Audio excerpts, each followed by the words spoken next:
दिव्यवाणी की ओर से नया दिन, नया सवेरा, नई जिंदगी, नया साल के उपलक्ष्य पर आपको हार्दिक शुभकामनाएं के साथ जय यीशु कहता हूं। बड़े उत्सव का समय हमारे लिए है, जिंदगी को उत्सव मनाने का है। ईश्वर ने जिंदगी सुंदर दिया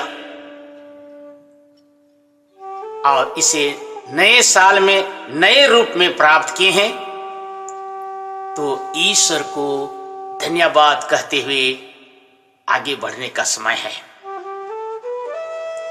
क्रिसमस के बाद का ये सप्ताह हम प्रभु प्रकाश का पर्व मना रहे हैं। प्रभु प्रकाश को इंग्लिश में एपिफनी कहते हैं, जो ग्रीक के पुराने वर्षन में एपिफानियन कहा जाता है, जिसका अर्थ है प्रकटीकरण, प्रकट होना, दिखना। आज के दिन में यीशु ख्रीस्त स्वयं को इस संसार में ज्योति के रूप में प्रकट किए, क्योंकि वे स्वयं कहते हैं, मैं संसार की ज्योति हूं।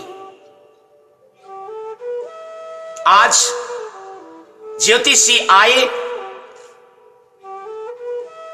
और यीशु ख्रीस्त स्वयं को उनके सामने प्रकट किए।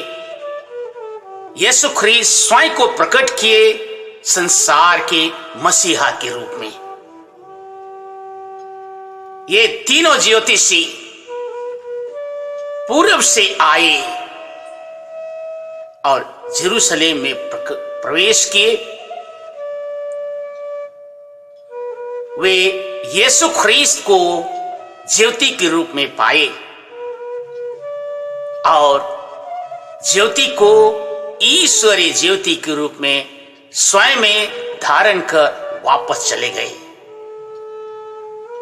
ये तारे के मार्गदर्शन से ज्योति खोजने आए थे और सचमुच में उन्हें संसार की ज्योति मिली।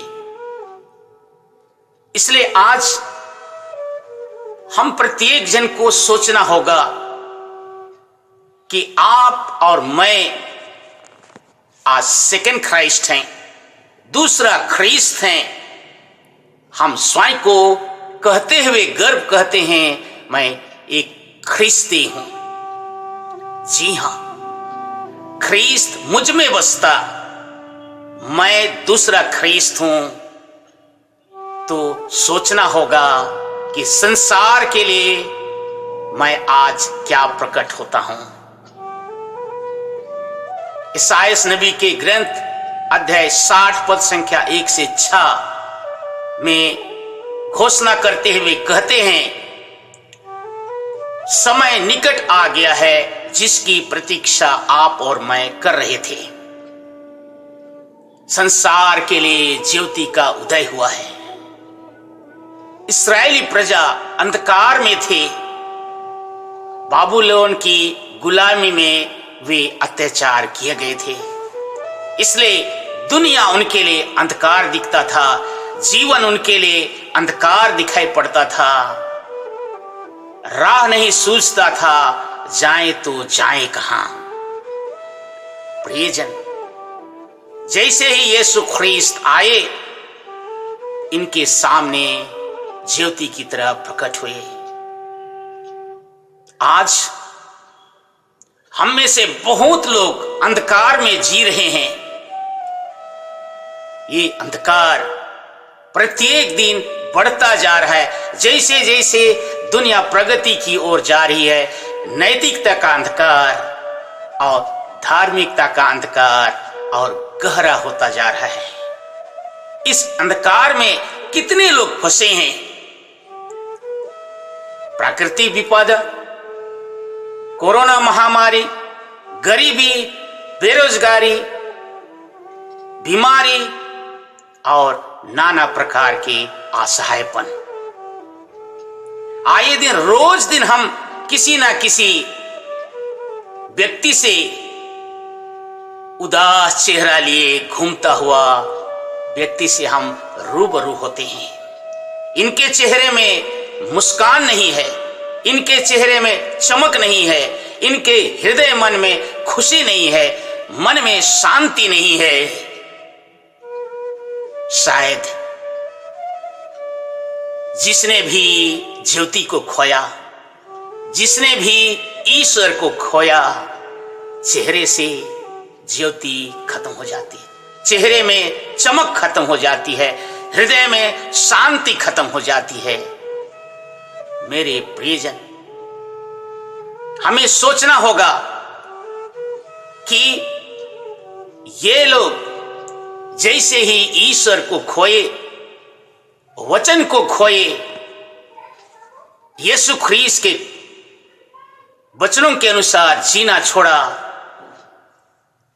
ज्योति के अभाव में ये सच्ची दिशा और दशा खो गए हैं। ये ज्योति की कमी के कारण बुरे संगति में फंसे, ज्योति की कमी के कारण बुरे आदत में फंसे, ज्योति के कमी के कारण ये जीवन को अंधकार में डाल दिए, ये गलत आदत में रह गए, जिसके कारण आज उनको अंधकार दिखाई देता है।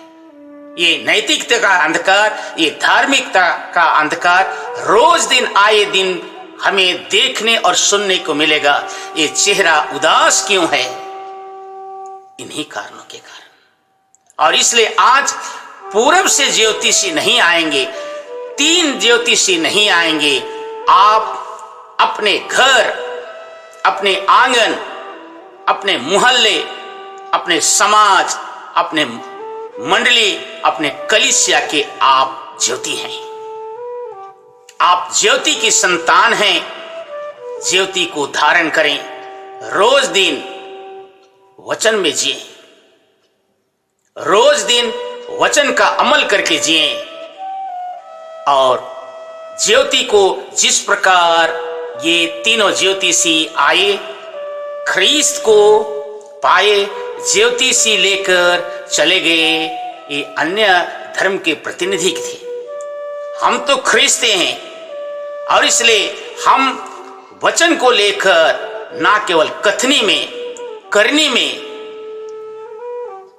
ख्रीस्त की ज्योति को वहां पहुंचाएं जहां जरूरतमंद हैं, जो हताश और निराश हैं, आशा की दीप जलाएं, जो उदास है उनके चेहरे में मुस्कान लाने के लिए आप ज्योति की किरण बने।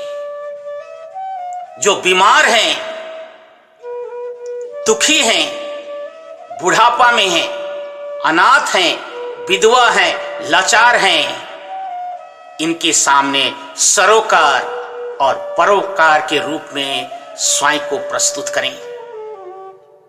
और जो लोग बीमार हैं, असहाय हैं और इस प्रकार के नैतिक और आध्यात्मिक अंधकार में फंसे हैं, स्वयं को प्रेम समझें, स्वयं को क्षमा समझें और उन्हें उनके चेहरे में मुस्कान लाने के लिए प्रेम दें, क्षमा दें, दया दिखाएं, ईमानदारी के साथ सरोकार दिखाएं, सहानुभूति दिखाएं, सहिष्णुता अपार रूप से उनके सामने प्रकट करें।